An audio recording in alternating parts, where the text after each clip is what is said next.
Hey everyone, it's me, Gretchen Rubin, coming to you live from my apartment in New York City. And in a minute, we are going to be joined by my co-host on the Happier podcast, Elizabeth Kraft. But while I'm getting her joined in, tell us where you're watching from, because we love hearing that. And also, did you do something to fight inertia yesterday? That was our challenge. And we're going to give you another challenge today. We're going to hold you accountable for the things that you want to be held accountable for. And we're also going to talk about something that's on our minds. Okay, great. I see people joining. And here's Elizabeth. Oh, we've really figured this out. Menlo Park. Yes. Lawrence, Kansas. Oh, okay. We're from Kansas City, so you're part of the Hi. KCM. Hey, how are you? Good. How are you? I'm good. I was just asking people about what they did to fight inertia. Did you do something to fight inertia? I did. I said that I was going to play a game because we had started out playing games and then dropped off. So I got Jack to play Mastermind with me. Gretch, remember this? No. You don't? We used to play this all the time. I literally have never seen that game before in my life. You and I played it all the time. We did? Yes. Oh, somebody filed their taxes. Wow. Oh, wow. Huge. Yeah, we all get an extension, but you did not need it. Well, no. So, Melissa, the next time I come to your house, I want to play because I bet it's the kind of thing that once I do it, it'll all come rushing back to me. Do you remember that crazy game Mousetrap we played? Oh, I have it. Yes, I played it with Jack. Yeah. That's a cool game. I love Mousetrap. People say, I love that game. Someone says, I break bread and walk 35 minutes. Oh, I love that game. I'm really bad at it. It seems like a lot of people like Mastermind. That's great. Yeah, it's fun. It's simple. Someone said, another person did their taxes. That's impressive. Yeah, couch to fuck it. Well, this is great. People, this is great. People are really doing a lot of excellent things. Oh, I love Mousetrap. Oh, yeah, Mousetrap is really cool. A lot of people love Mastermind. Okay. See, brewed beer. Okay, now that's fighting inertia. That's impressive. Yeah, that's fighting inertia. I did nothing to fight inertia, I have to say. I did go on a long walk and talk with a friend, which was amazing. I did 14,000 steps without even noticing it. Wow. Yeah, that was great. But I didn't. So you didn't meditate with the family because that was one of your goals, and then I thought maybe last night they were going to do it. Well, I put down the clipboard, and I guess once you put down the clipboard, it's hard to pick it back up because I completely forgot that I was supposed to do that. That's the thing is I feel like there's kind of a momentum to that. I did a blog post about how to handle conflicts when you're like working at home and you have little kids at home, like a married couple or whatever, and I would be curious to know if anybody has any strategies that they would add to that. That one's on GretchenRubin.com. But one of the things I said that I think is really important is that you should give credit and praise to the person who is cracking the whip. Like in our family for chores, Eliza's really cracking the whip, and I so appreciate it because there's a lot of mental energy that even to say something like, hey, let's all go meditate.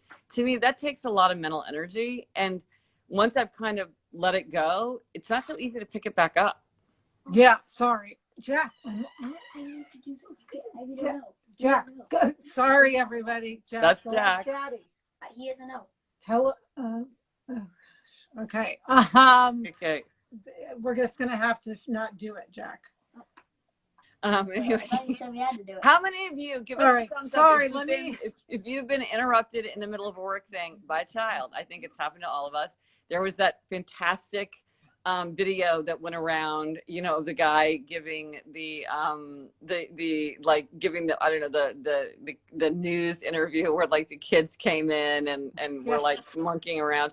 That was just hilarious. I mean, we've all been there. So yeah, thumbs up if you've had it. Just today I was doing an interview with a reporter and she said, my 1-year-old is going to start crying in a few minutes. And I'm like, how do you know that? She said it like prophetically. And I don't know, but a minute later, a 1-year-old started to cry and that was just fine. We've all been there. Yeah. So it's happening all around us. That's the beauty of technology. I'm sure others are having as much, like half the time the Zoom link works to get on with the class and half the time. Oh, and then here her internet just stopped. Yeah. It is. Yeah. Now my mantra is technology is great when it works, which is not always. Yes. So you just have to accept the fact that it's great when it works. The thing is too now, it's like everybody's got, to me, it's sort of like Facebook where I feel like everyone's having a wildly different experience just because they've set everything up differently and without even realizing it with preferences and notifications, Yeah. and what have you. And so you're like, I'm muted. Who can know why? It's just a fact of nature that now one must try to work with, you know. Yeah. People be like, hit this thing, hit that thing. You're like, well, I'll just hit everything I can. Eventually, the whole thing either shuts down or it works. Yeah, someone says all the best to Jack. That's good. Oh, yeah. He's doing a good job. He's very diligent, but sometimes it just doesn't work or it's not clear. Or it's, you know.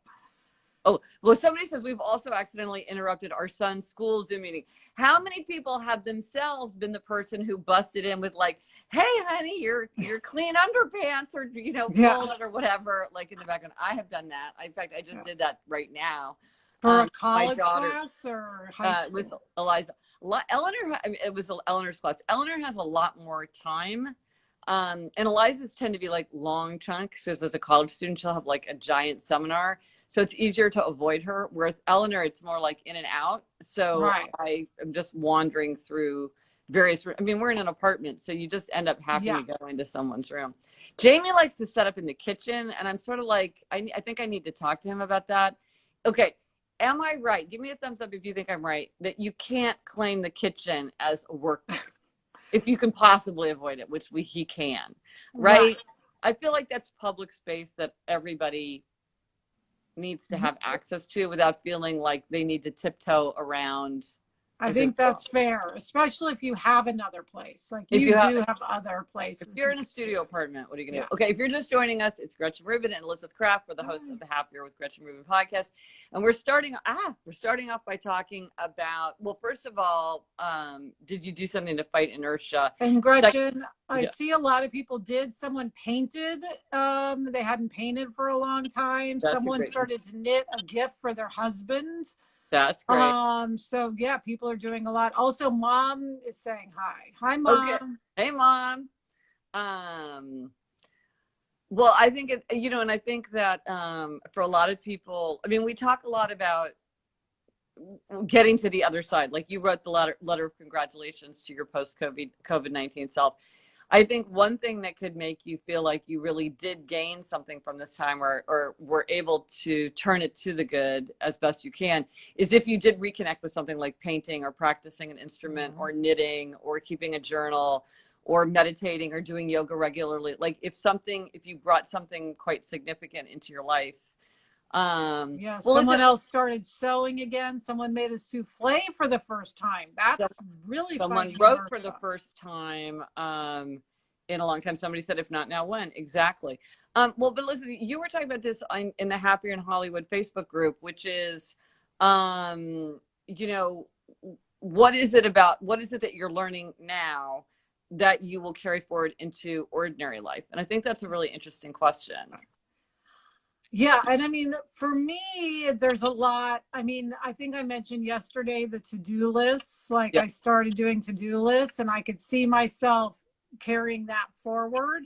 And then the other thing that a lot of people are saying, because I asked that question on my Facebook group, like, is this making you appreciate your everyday life more and you just want to get back to it? Or is it making you want to make changes to your everyday life? Yes. And so many people said that they realize now that they have been too busy and stressed, that they had too many activities and they like slowing down and doing less things and having their children do fewer things.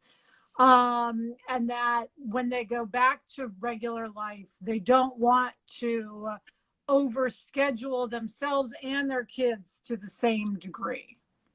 See, that is fascinating because it is the kind of thing where, like, if you're racing on a treadmill, it's hard to see that maybe.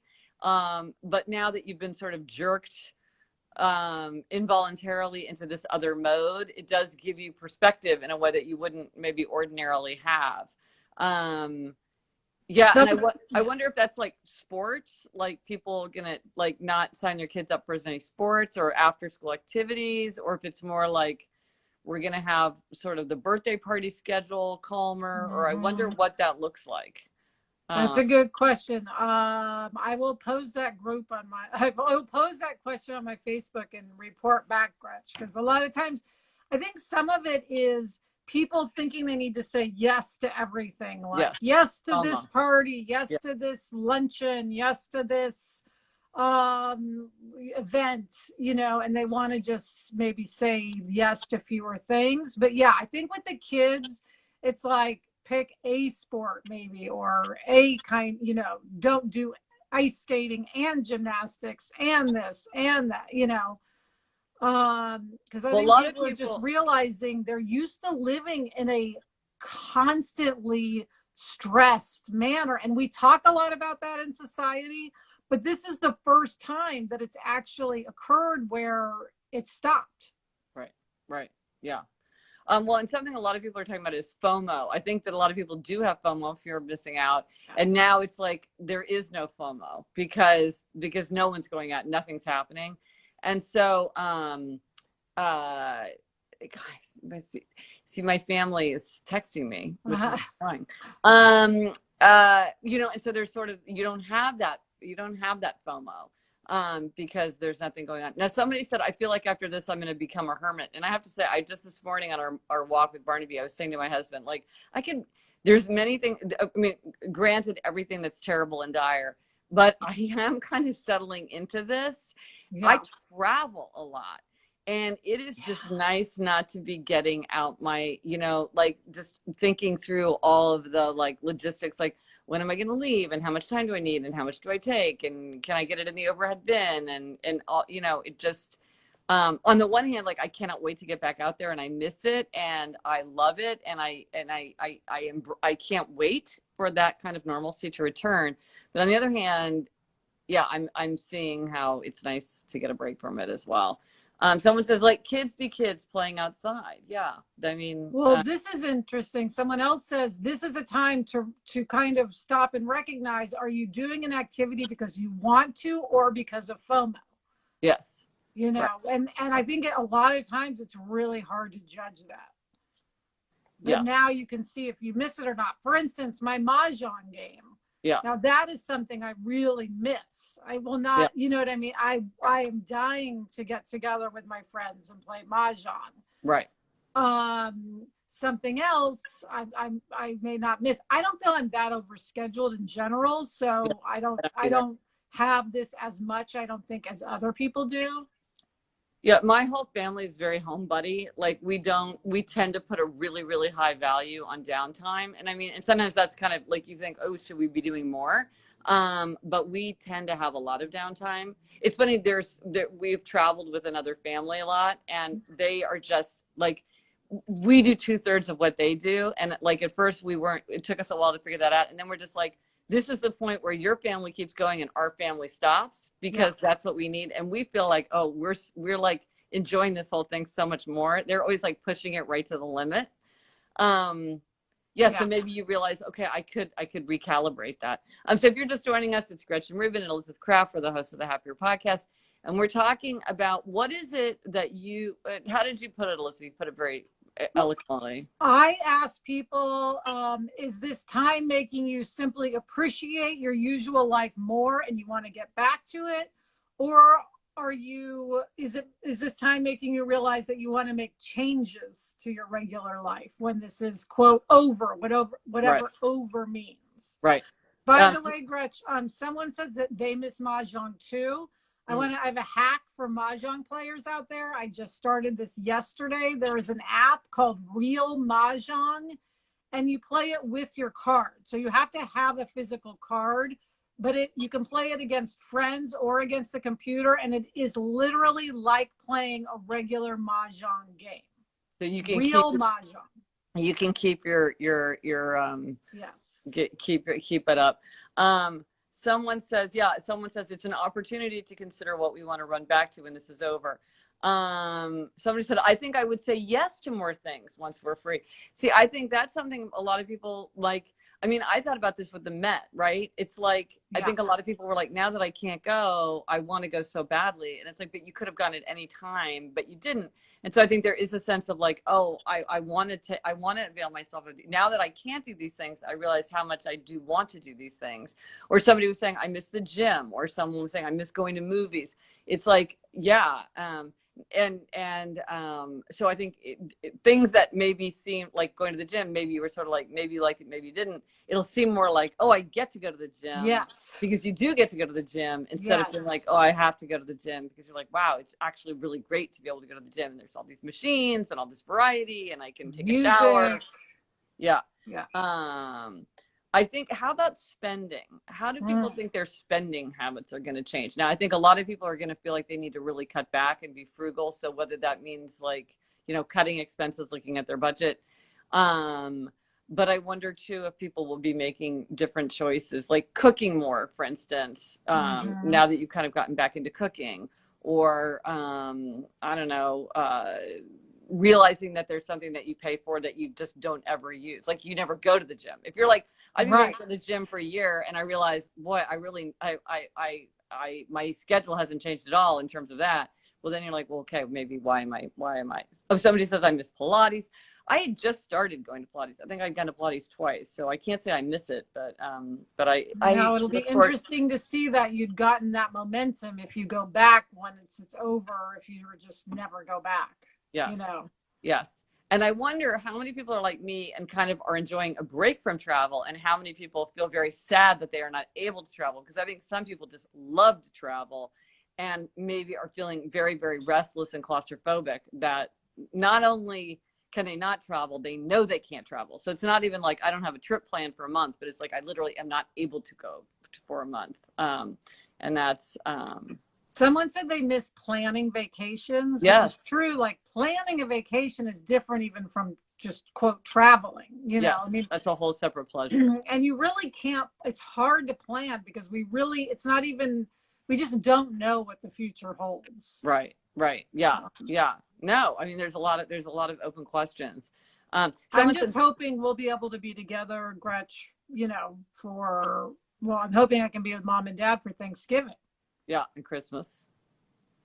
But who knows? Someone said, this has made me realize I'm truly an introvert at heart instead of the extrovert. I always thought, oh, that's interesting. Wow. How many people feel like they are having an insight into their extroverted or introverted side? Because I wonder if some people are like, I'm more extroverted than I thought because I miss people more than I thought. But then maybe some people are like, oh, I miss people less than I thought, and I actually am getting a lot of energy from being pulled away. Elizabeth, you and I are both ambiverts, so maybe we're able to tap into this. One thing I've definitely discovered, and we talked about this, Gretch, is that fewer people on a Zoom call is more energizing than more people on a Zoom call. Yes. It's very hard. So I feel like sometimes in a big Zoom call, I sort of shut down like an extrovert, because I'm just like, I don't know how to break in here. Right. But I was on one with 4 or 5 people last night, and that was great. Oh, it was. Yeah. Some people said I'm more introverted than I thought. Someone said, I feel like we're always on the go. It's nice to just be home, watch movies with the kids, play and read together. Yeah. Everyone says I'm an extrovert, but I'm totally a mix. Okay. Yeah. Here's a question I have for people, and I may have brought this up before. Do you think you're going to work from home more after this is done than you did before, simply because everyone in your office has realized, hey, you can work from home? I have this hope that traffic is sort of permanently going to be better in Los Angeles, because some people will just, even one day a week, work from home. Yeah. I think that prediction is very likely to come true, because just anecdata, many people in my life have been saying, like a friend of mine who lives in London, who's a consultant, she was saying, I've been going into the office, a couple times a week, and it's, 45 minutes each way. And now I realize I can do these virtually, and it's just as good or better in terms of my exchange with my client. And we're both so much more flexible with our schedules that it's a total net gain. And she's like, this is going to be great for me going forward because this is going to free up my schedule so much. I think a lot of people are realizing that there's a lot of things, or like very low level things. It's like, we don't need to do this in person. I mean, you even wonder if certain things like legal processes will start to be more virtual, or, you know, like the requirement that a person goes someplace in person. We may just all realize that we can fake that. And so there's just a minute, like people just aren't showing up for things, because we all see that there's tremendous value in certain times in being face to face. No one's saying that it doesn't matter, but maybe it's like certain times it doesn't matter enough to make it worth the hassle. A lot of people are saying, yes, they missed interacting with people, but a lot more are saying they plan to work from home more than they did. And Gretchen, here's another thing, which is telemedicine. So I, just before I got on with you, had an appointment with Dr. Bush, my diabetes doctor, online. And now sometimes you have to go to the doctor because you need to get a blood test or something, but I meet with him a lot. And a lot of times it's just talking and looking at numbers. There is no test. And it was perfectly fine to meet online, and that's an hour drive to Beverly Hills and back. So it would, you know, I've often on the podcast talk about how I don't go to the doctor because I don't want to drive to Beverly Hills. Well, that would solve that problem. Right. Well, and the thing is, then you would be more consistent about going to the doctor. That's what I'm saying. Yes. You know, and so you're going to have a net gain as long as from time to time. Well, especially, and this is again an example of technology, because your numbers are things that, he can read from your monitor. Like it's all happening. So he can see your numbers without actually seeing. Well, see, that's a great example of the kind of flexibility. And the fact is, if a doctor can see you,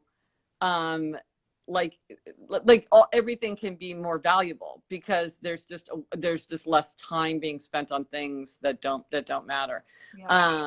Someone says, I'm excited to continue that into that's the a future. great thing. Sometimes go in and sometimes do it online, which I don't think he ever would have done before, but now he will. We'll see. And I don't have any doctor's appointments, so I haven't been experiencing the whole telehealth thing. But my impression, and maybe I'm wrong about this, is that like with insurance and doctors getting on board and stuff, a lot of times they just weren't doing it. And now kind of everybody's been forced to like get up to speed and kind of grapple with this new way.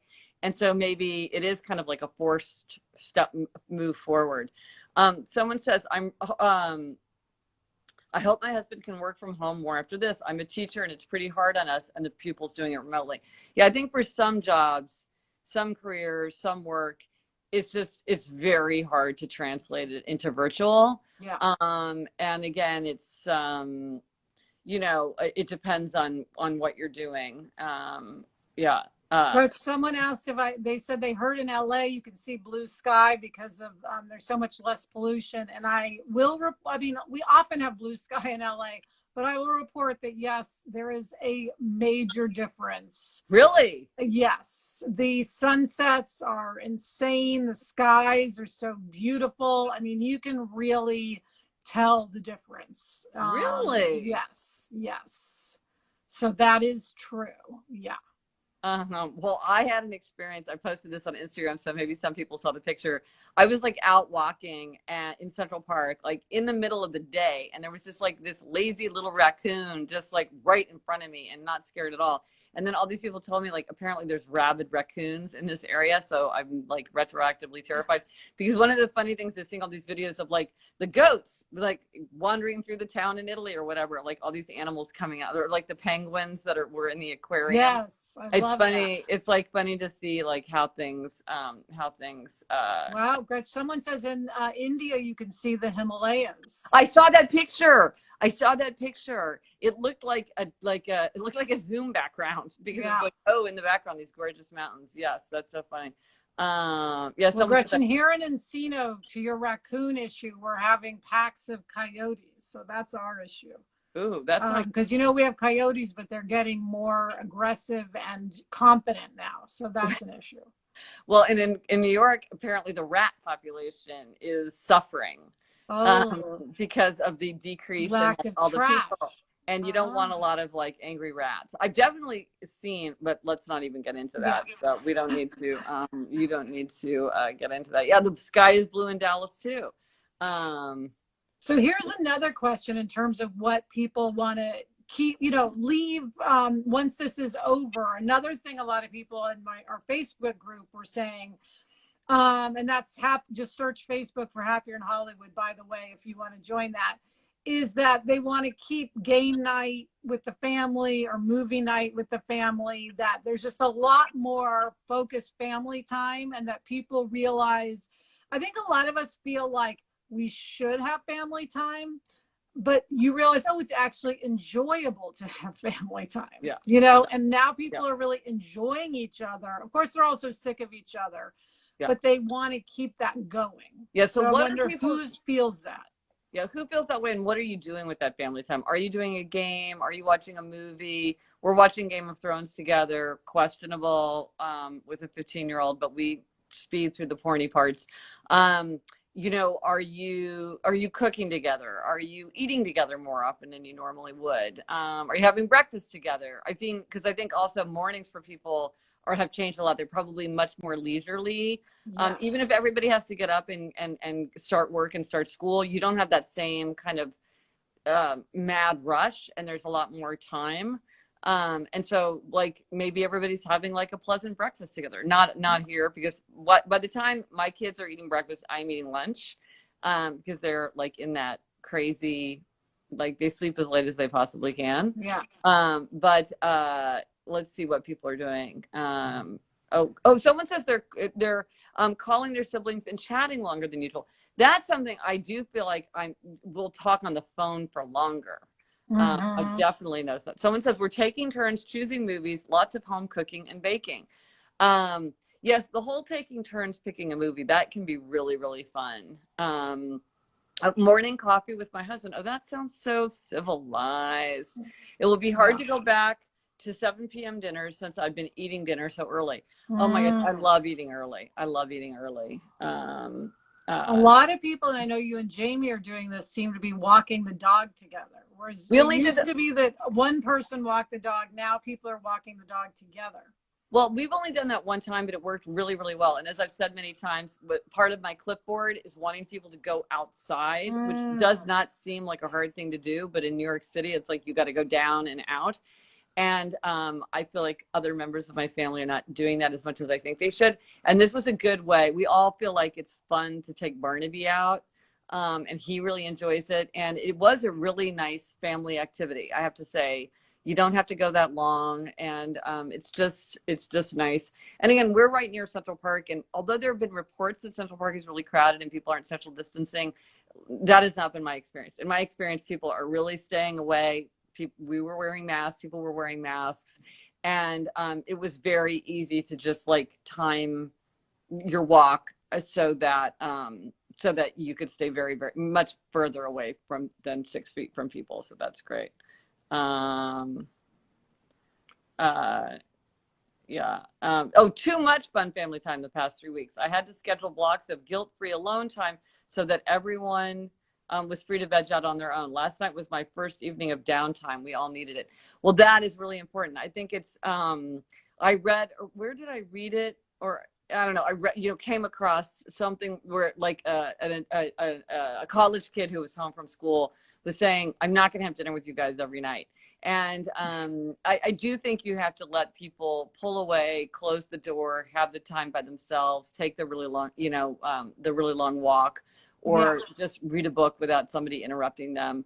And it is hard when like everybody, is just kind of circling through all the time. I feel this way with Jamie. Like usually when I see him, I'd be like, hey, what's up? And then I'm like, I see him like 100 times a day. Do I still do that? It feels weird not to do it, but it also feels weird to do it. And it's like, there he is. He's sitting on the couch where he was, like looking at his laptop. It's like, I don't have much to report. He doesn't have much to report. I know it is, I feel like more of a family unit than ever before. I mean, you really feel like whoever you're with, I was about to say stuck with, but I'll say whoever you're safer with. Yeah. You're really in it together. Yeah. Someone says, oh yes, I have to get hikes alone because I have almost too much together time. Yeah. I miss alone time. I made my own quiet corner in my room for some yoga. I light a candle and it's very relaxing. Well, that's a smart idea to have kind of like a ritual of solitude where you're like, now I'm going to be by myself and I'm going to shut the door and I'm going to go to this place and I'm going to be by myself, because I think that can be. I have my own office, which is very much removed. And so I feel like if I need to go be by myself, and sometimes I'll just like read a book for fun there if I feel like, okay, I need to just pull myself away. But now let's do the accountability check-in. Yes. If you're just joining, it's Gretchen Rubin and Elizabeth Kraft, and we're doing the accountability check-in, which is for the people who want to be held accountable for something that they're doing. Put it in the comments. It could be looking over your budget. It could be your taxes. Some people have already done their taxes. Yes. Your taxes, practicing an instrument, resisting snack bursts, like Elizabeth. Yes, that's Elizabeth, my crowd. how's the snack burst going? Last night was pretty decent, which I know because I ended up having a sugar low. As I'm a type 1 diabetic, so sometimes I have sugar lows, and I had one in the middle of the night, which tells me that I had eaten less, if you see what I'm saying, before bed. Right. So, so that was, I guess, not a good thing to have a low, but it was an indication that I was going in the right direction. Right. Look, this is, somebody says starting genealogy. Finally, that's a major project that I think a lot of people would love to do. Wrote yesterday and ran today. That's fantastic. Learning Italian. Jamie has not been working on his French as much as he had been, which is interesting. I wonder why, because he'd been so diligent with it. I wonder why that's kind of fallen away. I'll have to ask. Well, I think that's inertia. Once again, back to inertia, just the topic that keeps coming up. Yes. A lot of people want to be doing yoga. You know, I think that's a big thing for people right now. So do yoga, you yoga people out there. Because maybe it feels like it's both a physical thing and kind of a deliberate mental practice. And communal in many cases, because a lot of classes are all doing it together, which is really nice. Yeah.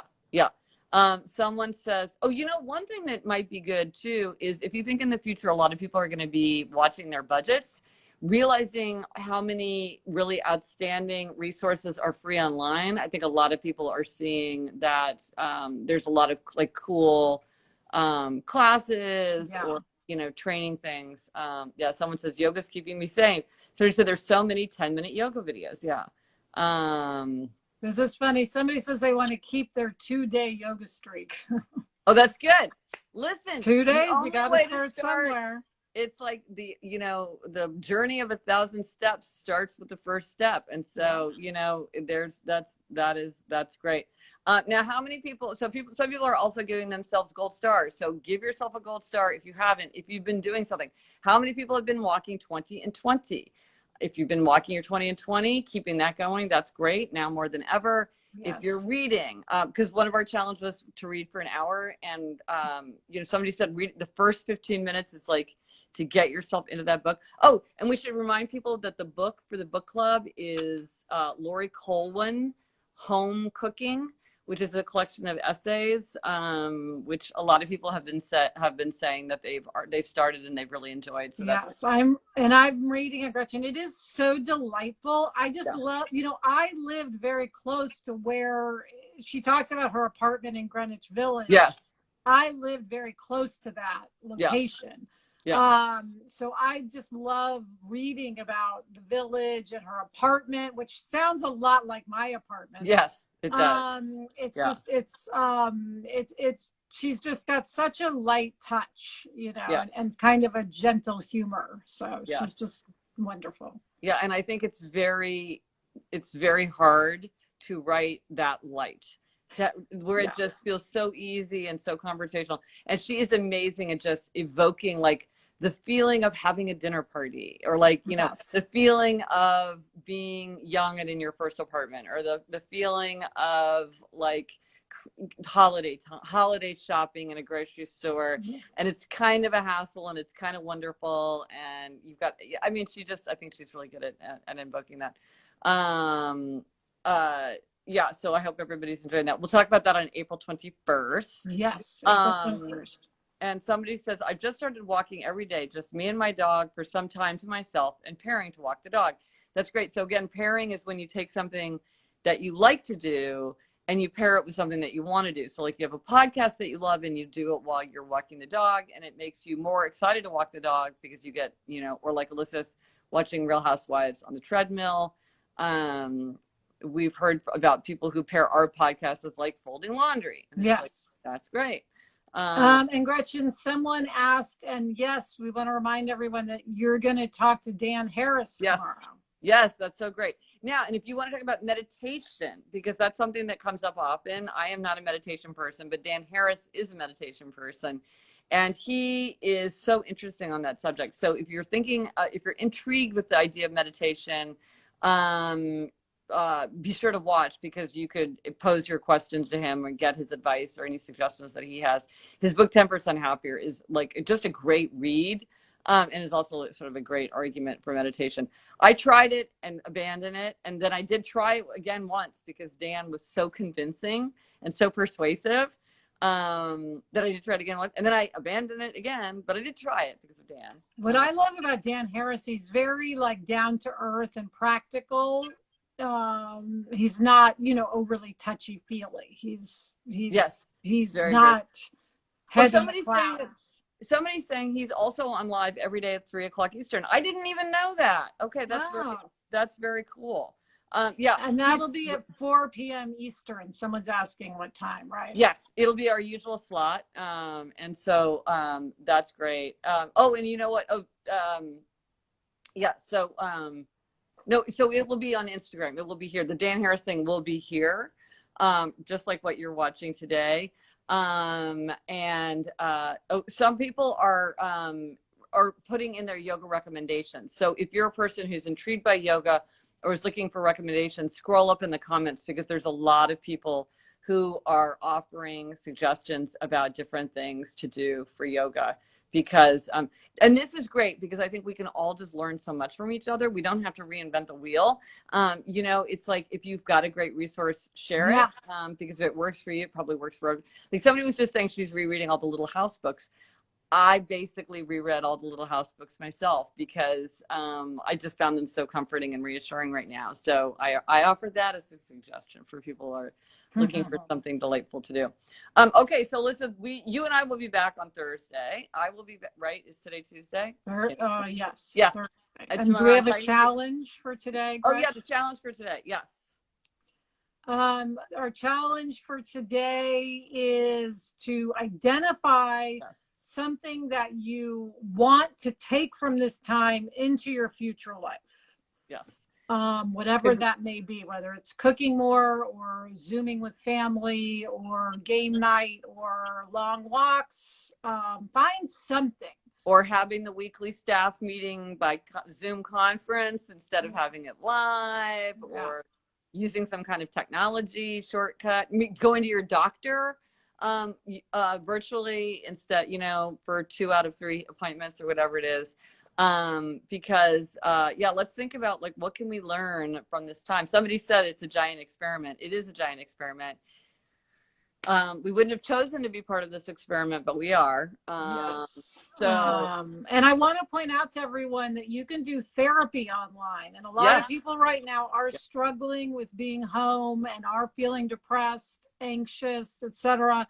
And online therapy, according to anyone I've talked to, is incredibly effective. So do reach out for online therapy if you're feeling depressed, anxious, etc. Yeah, I have a couple friends who are therapists and a couple who are psychiatrists, and they're all seeing all their patients. And it was interesting for them to talk about like what's different about it. And in some ways it's better, and in some ways it's not as good as you might think. But it's definitely something that people are feeling is worth doing. Yes. And, you know, serves to help people get through this tough time. So we should be sure to say a thank you to all the frontline workers and somehow that didn't come up. It's like so uppermost in our minds. Yes. We're gearing up for our 7 p.m. cheering here in New York City, where everyone in the city cheers for the frontline workers and the healthcare workers. So that's always fun. So we will do our little cheer right now for everybody. So I will be back tomorrow with Dan Harris at 4 p.m. Eastern, and Elizabeth, you and I will be back together on Thursday. Yes. Okay, everybody, keep your hands clean, and let's keep our hands clean and our minds clear. Bye.